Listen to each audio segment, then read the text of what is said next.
Hello, friends. This is Riddhi from EduPlanet. I hope you all are safe and doing fine. हमारा जो आज का topic है वो प्रॉपर्टी लॉ के साथ रिलेट करता है।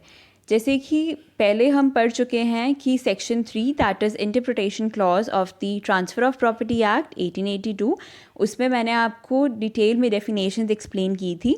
और जो हमारा नेक्स्ट वीडियो था वो था एक्शनेबल क्लेम के ऊपर, और उसके बाद सेक्शन 5 जो कि ट्रांसफ़र ऑफ प्रॉपर्टी के कॉन्सेप्ट को बहुत डिटेल में एक्सप्लेन किया गया था।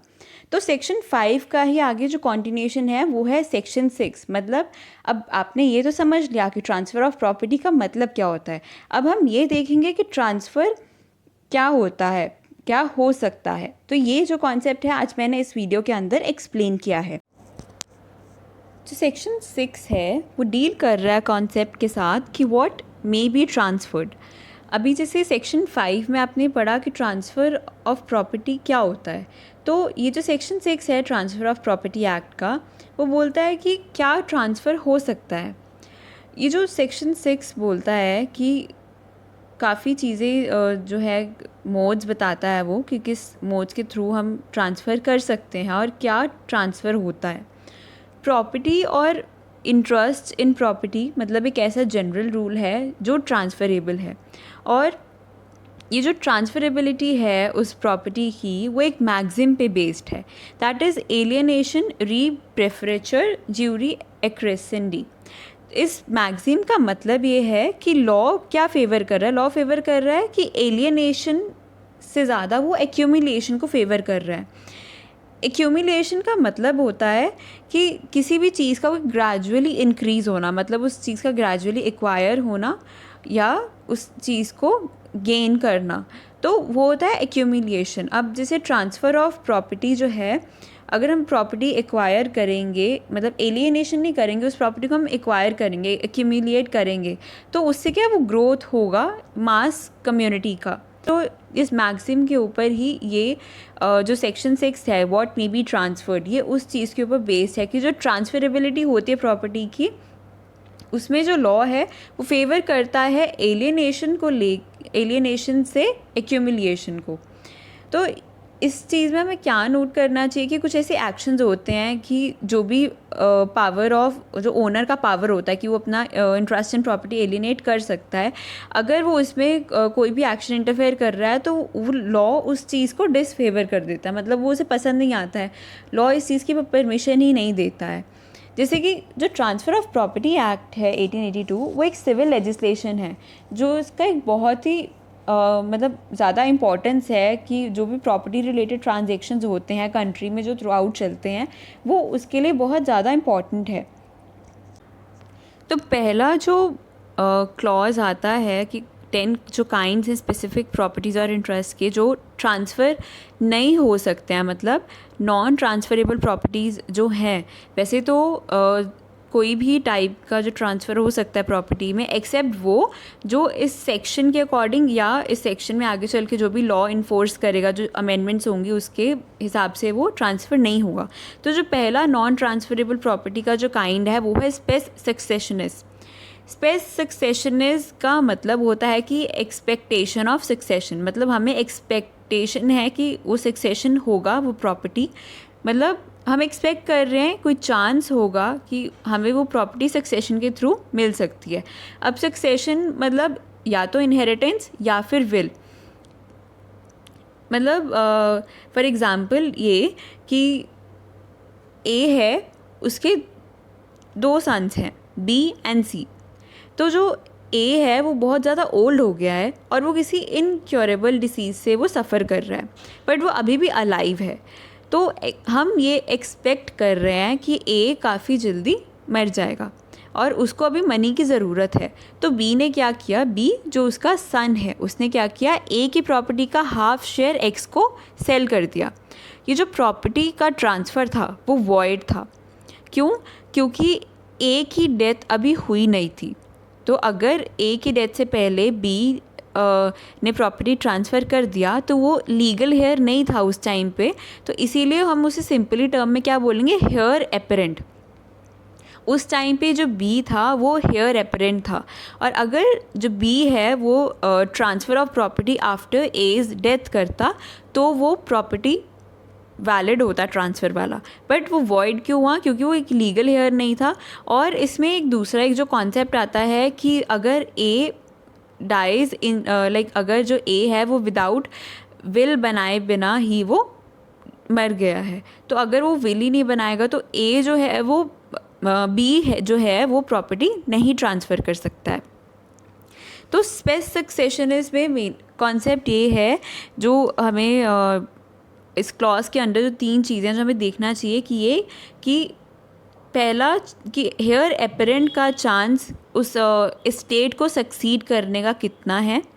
दूसरा ये देखना चाहिए कि चांस ऑफ अ रिलेशनशिप, मतलब रिलेशन क्या है कि जो ए है, सपोज़ अगर ए फादर है और बी सन है, तो कितना क्या रिलेशन है कि वो अगर ए की डेथ हो जाती है तो वो कितना उस लेगेसी को ऑब्टेन कर सकता है ये। और थर्ड है कि कोई भी मेयर पॉसिबिलिटी हो सकती है, जैसे कि लाइक नेचर। तो उन सब चीज़ों को ध्यान रखते हुए ही हमें स्पेस सक्सेशनिस्ट को देखना पड़ता है। अब आप सोच रहे होंगे कि हेयर एपरेंट का मतलब क्या होता है। हेयर एपरेंट एक माना वो हेयर जाता है, मतलब जैसे फादर के बाद सन उसका एक हेयर है कि जो उसके बाद उनकी प्रॉपर्टी को इनहेरिट करेगा, बट वो लीगल हेयर नहीं होता है। लाइक लॉफुली हम उसे हेयर नहीं बोल सकते हैं। हेयर एपरेंट वो एक पर्सन है जो इन फ्यूचर एक्सपेक्ट कर सकते हैं हम कि वो हेयर होगा अगर उसके फादर की या जो उसकी एल्डर हैं उनकी जो डेथ हो जाती है। जो मेनली ये कॉन्सेप्ट है उसमें क्या होता है कि ये देखना पड़ता है कि सबसे जो फादर और सन है, जैसे वो दोनों एक दूसरे की प्रॉपर्टी को इनहेरिट कर सकते हैं, तो हमें इसमें ये देखना होता है कि फ़ादर अगर पहले मर जाता है तो जो सन है वो फादर की प्रॉपर्टी का हेयर बन जाएगा और जो प्रॉपर्टी राइट्स हैं फादर के वो सारे इनहेरिट कर लेगा। बट अगर सन पहले मर जाता है तो अगर फादर स्टिल अलाइव है तो वो नहीं इनहेरिट कर सकता अपने फादर की प्रॉपर्टी को। तो ये जो 2 इसमें पॉसिबिलिटीज़ होती हैं हेयर एपरेंट में, जैसे कि पहला कि कौन सरवाइव करेगा, प्रोपेस्टस, एंड अगर वो जो प्रोपेस्टस है वो विदाउट मेकिंग कोई भी विल बनाए बिना वो मर जाता है, तो ये काफ़ी प्रॉब्लम हो जाता है कि वो इनहेरिट नहीं कर पाता लीगली। अब हेयर एपरेंट के बाद एक और कॉन्सेप्ट है, वो आता है rights of reversioners under old Hindu law. Old Hindu law के अंदर क्या होता था कि एक रिविजनर होता था। रिविजनर एक ऐसा पर्सन है जो विडो की प्रॉपर्टीज़ को जो है वो इनहेरिट करता था जब उसकी डेथ हो जाती थी। अभी जब विडो है उसको जब तक वो सरवाइव कर रही थी तो उसका कोई टेक केयर कर रहा था, और जो पर्सन टेक केयर कर रहा था वो रिविजनर होगा। रिविजनर जब आफ्टर विडो का डेथ हो जाएगा तो रिविजनर के पास वो जो राइट्स थे इनहेरिटेंस के वो वापस आ जाएंगे। बट जब during the life time of the widow वो जो रिविजनर के राइट्स ऑफ इनहेरिटेंस थे वो सस्पेंडेड थे, बट आफ्टर डेथ वो उसको रिवर्ट बैक हो जाएंगे। देन एक जो दूसरा कॉन्सेप्ट आता है आफ्टर राइट्स ऑफ रिविजनर वो है chance of legacy. Chance of legacy में क्या है कि जैसे लेगेसी से ही पता लग रहा है मतलब लीगल, इसका है कि एक एक्सपेक्टेंस होता है कि सर्टन प्रॉपर्टी जो है वो अंडर अ विल एक पर्सन को मिल सकती है। जैसे कि हेयर एपरेंट में क्या था कि उसको एक एक्सपेक्टेंसी है कि विद अ सक्सेशन या तो विल या फिर कोई ऐसा इनहेरिटेंस के थ्रू उसको वो मिल जाएगा प्रॉपर्टी।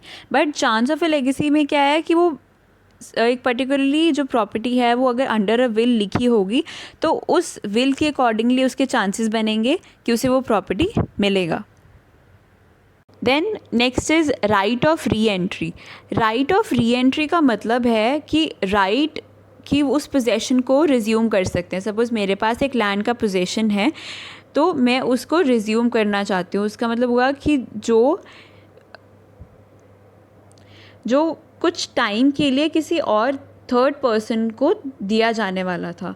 अब इसका फॉर एग्ज़ाम्पल यह होता है, ये मेनली लीज़ के केसेस में आता है, जैसे कि ए ने बी के साथ बी से कुछ गुड्स जो है उसने परचेज़ किए एक हायर परचेज़ एग्रीमेंट के ऊपर। तो उस एग्रीमेंट में एक क्लॉज है कि अगर आफ्टर परचेज़, मतलब अगर आफ्टर परचेज़ कि ए जो है वो प्रॉपर्टी ले लेगा और जो इंस्टॉलमेंट्स है वो ऑन टाइम पे कर देगा। बट इन केस अगर ए फेल हो जाता है इंस्टॉलमेंट्स पे करने में, तो जो बी है वो ए के प्रेमिसेस में एंटर करेगा और उस प्रॉपर्टी का वो पोजेसन ले लेगा। इसमें इम्पॉर्टेंट पॉइंट क्या था कि जो राइट टू री एंटर है वो बी का एक पर्सनल राइट था, और जो अगर बी उस पर्सनल राइट को किसी को ट्रांसफ़र करना चाह रहा है तो वो नहीं कर सकता है। अगर वो ट्रांसफ़र करता है किसी भी क्रेडिटर को या किसी भी थर्ड पर्सन को, तो वो उसका राइट वॉइड हो जाएगा और जो ट्रांसफ़र ऑफ होगा प्रॉपर्टी का वो भी वॉइड होगा। तो ये था spes successionis and right of re entry. Then next is easement. Easement एक ऐसा राइट है जो कि एक सर्टन लैंड है, उसके जो भी ओनर या ऑक्यूपायर है उनके पास पूरा पोजेशन है कि वो अपने लैंड को एज अ बेनिफिशियल इन्जॉयमेंट कर सकते हैं। उस लैंड का जो भी उनका मन करता है वो कर सकते हैं। अगर उन्हें कोई चीज़ नहीं करनी है या वो किसी चीज़ को रोकना चाहते हैं तो वो अपनी लैंड पे वो इजीली कर सकते हैं।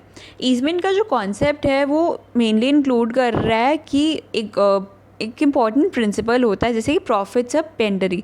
उसका मतलब ये होता है कि एक ईजमेंट एक ऐसा राइट है एक पर्सन के पास कि वो लैंड से जो भी बेनिफिट्स अराइज हो रहे हैं वो उसको इन्जॉय कर सकता है। फॉर एग्ज़ाम्पल ए एक ओनर है और उसके पास राइट है कि वो अपनी लैंड के साथ मतलब कुछ भी कर सकते हैं, चाहे अगर उसकी लैंड वो जॉइंट भी हो तब भी, मतलब अगर किसी के साथ उसकी लैंड जॉइंट है और उससे वो कुछ बेनिफिट्स अराइज हो रहे हैं उस पर्पस से, तो वो भी वो इन्जॉय कर सकता है। तो ये भी एक एज ए ईजमेंट होता है।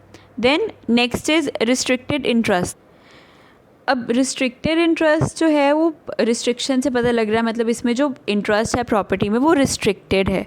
तो ये जो क्लॉज है वो ये बोलता है कि कोई भी पर्सन जो है वो प्रॉपर्टी ट्रांसफ़र नहीं कर सकता है दूसरे पर्सन को जहाँ पे जो उसका इन्जॉयमेंट इंटरेस्ट हो वो रिस्ट्रिक्टेड हो। फॉर एग्ज़ाम्पल इसमें हम पार्टीशन का कॉन्सेप्ट ले सकते हैं कि दो ब्रदर्स हैं, वो अपनी प्रॉपर्टी का मतलब पार्टीशन करना चाह रहे हैं अमंग देमसेल्व्स, और इन एडिशन उनके पास एक प्रीएम्पशन का राइट है। प्रीएम्पशन का राइट का मतलब होता है कि अगर दोनों में से किसी भी ब्रदर को वो प्रॉपर्टी पूरी की पूरी वो सेल करनी हो तो उसे सबसे पहले उस ब्रदर को ऑफ़र करना पड़ेगा उस प्रॉपर्टी का कि जो प्रेफरेंशियल होगा कि वो उसे बाय कर सकता है। तो अगर ये जो राइट्स हैं वो एक पर्सनल राइट्स हुए उस ब्रदर के, तो ये क्या एक रिस्ट्रिक्टेड इंटरेस्ट आ गया इसमें, क्योंकि पार्टीशन है और एक राइट पे दो ब्रदर्स का राइट है उस पर, तो वो एक रिस्ट्रिक्टेड इंटरेस्ट आ गया। अगर ये जो पर्सनल राइट्स हैं वो ट्रांसफ़र नहीं हो सकते हैं। ये सेम राइट्स अगर ट्रांसफ़र हो जाते हैं तो वो जो ट्रांसफ़र होगा वो वॉइड कंसिडर्ड किया जाएगा। Then next is right to future maintenance. अब फ्यूचर मेंटेनेंस मतलब ये एक पर्सनल बेनिफिट हो गया, एक सोली बेनिफिट हो गया एक पर्सन का जिसे वो बेनिफिट ग्रांट किया जाएगा। अब ये जो राइट होगा ये हम इसे भी ट्रांसफ़र नहीं कर सकते हैं। इसमें हम एग्जांपल ले सकते हैं मेंटेनेंस का, जो कि एक वाइफ को दिया जाता है। मतलब एक वेमेन का राइट है या तो वो अपने हस्बैंड से मेंटेनेंस रिकवर करे, उसे रिसीव करे जो कि कोर्ट का डिक्री होगा उसके अकॉर्डिंगली, या फिर वो अपने हस्बैंड के डिमाइस पे उसकी प्रॉपर्टी में से एक शेयर रिसीव करे। और ये जो भी होगा राइट जो भी, या उसको मेंटेनेंस मिलेगा या फिर उसको प्रॉपर्टी शेयर मिलेगा आफ्टर द हस्बैंड्स डेथ, तो वो एक पर्सनल राइट होगा और इस पर्सनल राइट को वो ट्रांसफ़र नहीं कर सकती है और ना ही वो किसी कोर्ट की डिक्री के साथ उसे अटैच कर सकती है। देन जो नेक्स्ट कॉन्सेप्ट है, जो नेक्स्ट क्लॉज है वो है मियर राइट टू सू। अब राइट टू सू अगर हम किसी सर्टन अमाउंट ऑफ मनी के लिए कर रहे हैं तो वो तो होगा एक एक्शनेबल क्लेम और जो ट्रांसफरेबल भी होगा। बट अगर किसी अनसर्टन अमाउंट के लिए राइट टू सू कर रहे हैं तो वो ट्रांसफरेबल नहीं होगा। तो यही जो सेक्शन 6 का क्लॉज ई है वो यही बोलता है कि राइट टू सू का मतलब ये हुआ कि जो किसी अनसर्टन सम ऑफ मनी के लिए जो क्लेम किया जाएगा, और वो जो अनसर्टन मनी का क्लेम होगा वो एक लिक्विडेटेड डैमेजेस के लिए होगा, जो कि इधर टॉर्ट या फिर कॉन्ट्रैक्ट में या फिर कुछ ऐसा क्लेम जो फिक्स नहीं है उस टाइम पे ये चीज़ जब वो कमिट हुआ होगा तो वो नहीं ट्रांसफरेबल हो सकता है। तो इसमें क्या होता है कि अगर सपोज़ एक पर्सन है उसने डैमेजेस क्लेम किए बिकॉज एक टॉर्ट था जो उसके अगेंस्ट कमिट हुआ, तो उसके पास राइट है कि वो डैमेजेस को by the way of compensation claim कर सकता है। तो ये जो राइट टू क्लेम डैमेजेस है रॉन्ग डूअर से, ये क्लेम नहीं होगा किसी भी सर्टन और अनसर्टन मनी के लिए। तो इसीलिए इस क्लॉज में ये जो मीनिंग है राइट टू स्यू का वो डिफरेंट आता है। Then next is public office. Public office मतलब जो भी पब्लिक ऑफिस तो सबको पता होता है कि कोई भी ऑफिस जो गवर्नमेंट के साथ रिलेट कर रहा है। तो इसमें इस क्लॉज जो है इसमें क्या है कि जो पब्लिक ऑफिसर होता है वो एक ऐसा पर्सन है कि जो अपॉइंट होता है पब्लिक ड्यूटी को निभाने के लिए, और उस पब्लिक ड्यूटी को निभाने के लिए उसको क्या एक मॉनेटरी रिटर्न मिलता है उस चीज़ का, which is known as salary. तो उस सैलरी को वो ट्रांसफ़र नहीं कर सकता, ना ही वो सैलरी उसकी अटैचेबल होती है, बिकॉज़ वो उसका एक पर्सनल राइट है, वो उसे उसकी पर्सनल सर्विस के रिटर्न में मिलता है। तो पब्लिक ऑफिस के कॉन्सेप्ट के अंदर यही है कि वो अपनी सैलरी, कोई भी पब्लिक ऑफिसर है वो अपनी सैलरी को ट्रांसफ़र नहीं कर सकता है। Then the next is pensions. Pensions एक पीरियडिकली अलाउंस है, एक स्टीपेंड है जो कि पर्सन को दी जाती है उसके पास्ट सर्विसेज के लिए या कुछ ऐसे पर्टिकुलर मेरिट्स के लिए, या फिर जो उस पर्सन के ऊपर जो डिपेंडेंट्स होते हैं, उसकी फैमिलीज़ होती हैं, उसको एज अ कंपनसेशन दिया जाता है। अब जो पेंशन्स है ना वो under clause ji of the section 6 के वो उनको अलाउड होता है जो मिलिट्री सर्विसेज में होते हैं, जो सिविल प्रिजनर्स होता है गवर्नमेंट के, या कुछ ऐसे पॉलिटिकल पेंशन्स होती हैं, जैसे कुछ एयर फोर्स नेवल में ऐसे पर्सन्स होते हैं जो हमारे ऑफिसर्स होते हैं, उनको वो पेंशन्स मिलता है। और ये जो पेंशन्स का कॉन्सेप्ट है वो सेम प्रिंसिपल पे ही होता है कि ये जो नॉन ट्रांसफरेबल है, वेदर क्या वो सिविल है या फिर वो मिलिट्री हैं, तो उनको वो उनका जो स्टाइपेंड है, पेंशन्स है, वो अनट्रांसफरेबल होता है, जैसे कि पब्लिक ऑफिसर्स की सैलरी भी अनट्रांसफरेबल होती है। Then next is nature of interest. अब नेचर ऑफ इंटरेस्ट का मतलब कि क्या इंटरेस्ट है ट्रांसफरेबल का, कि होगा कि नहीं होगा। तो कोई भी ट्रांसफ़र मतलब नहीं हो सकता इंसोफार जो नेचर ऑफ इंटरेस्ट को इफ़ेक्ट करता है।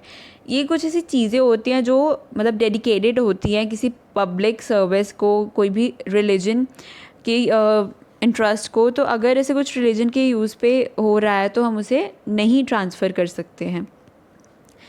ट्रांसफ़र मतलब इसमें एक और चीज़ होती है कि transfer for unlawful objective consideration. तो एक अगर जो ट्रांसफ़र है उसका अनलॉफुल ऑब्जेक्टिव है या उसका कंसिड्रेशन ही अनलॉफुल है तो वो हम उसे ट्रांसफ़र नहीं कर सकते। जैसे कि according to Indian contract act जो सेक्शन 23 है वो ये प्रोवाइड करता है कि जो कंसिड्रेशन और ऑब्जेक्ट जो अनलॉफुल है वो कैसे होगा, अगर या तो वो फ्रॉडुलेंट होगा, या वो पब्लिक पॉलिसी के पोस्ट होगा, या फिर लॉ ने फॉरबिड किया होगा उस चीज़ को, या फिर उसका कोई ऐसा नेचर होगा जो भी लॉ के प्रोविजंस को डिफीट कर रहा होगा, मतलब उसे डिसफेवर कर रहा होगा। तो ये यहाँ पे नेचर ऑफ इंटरेस्ट आ गया उस चीज़ का कि वो क्या नेचर था उस चीज़ को करने का। तो ये जो कॉन्सेप्ट है वो वैलिड नहीं है और वो नॉन ट्रांसफरेबल है। देन इसकी ट्रांसफ़र ऑफ पर्सन लीगली जो डिस्क्वालीफाइड है, इसमें क्या है कि जो एक ट्रांसफ़र हो रहा है किसी पर्सन को जो कि लीगली डिसक्वालीफाइड है, वो भी परमिटेड नहीं है, वो पर्सन ट्रांसफ़र ही नहीं बन सकता। इसमें नेचर ऑफ इंटरेस्ट क्या हुआ कि जो transfer of person legally disqualified, वो पर्सन जबकि डिसक्वालीफाइड है, हम उसको ट्रांसफ़र ही नहीं कर सकते हैं। Then the next and the last is statutory prohibitions. अब ट्रांसफ़र ऑफ इंटरेस्ट के ऊपर क्या स्टैट्यूटरी प्रोहिबिशंस रहती हैं। ये जो सेक्शन है वो क्लियर करता है कि जो टेनेंट है वो उसके पास एक अनट्रांसफरेबल राइट होता है ऑक्यूपेंसी का, जो कि किसी भी उसमें ट्रांसफ़र वो नहीं कर सकता है। But at the same time ये क्लॉज ये भी कहता है, इसमें एक एक्सेप्शन रहती है जो जनरल रूल में, जो बोलता है कि जो भी टेनेंसीज़ हैं और लीज होल्ड्स हैं वो ट्रांसफरेबल होता है। तो इसमें क्या है कि एक डिफरेंट इफ़ेक्ट होता है, डिफरेंट एनैक्टमेंट्स होती हैं जो कि सर्टन कैटेगरीज़ को होल्ड करती हैं और टेनेंसीज़ को भी होल्ड करती हैं, और कुछ कैटेगरीज जो हैं वो नॉन ट्रांसफरेबल होती हैं। तो इससे हमारा ये जो कॉन्सेप्ट है व्हाट मे बी ट्रांसफर्ड, इसमें मैंने आपको एक्सप्लेन किया कि हम क्या ट्रांसफ़र से मोस्टली जो कॉन्सेप्ट था वो नॉन ट्रांसफरेबल थिंग्स के साथ ही रिलेट किया कि इस सेक्शन 6 के अकॉर्डिंग हम क्या क्या चीज़ें जो हैं ट्रांसफ़र नहीं कर सकते हैं। तो अगर आपको इस टॉपिक में कोई भी डाउट हो तो आप हमारे कमेंट सेक्शन में जाके हमें ज़रूर बताइए। Thank you.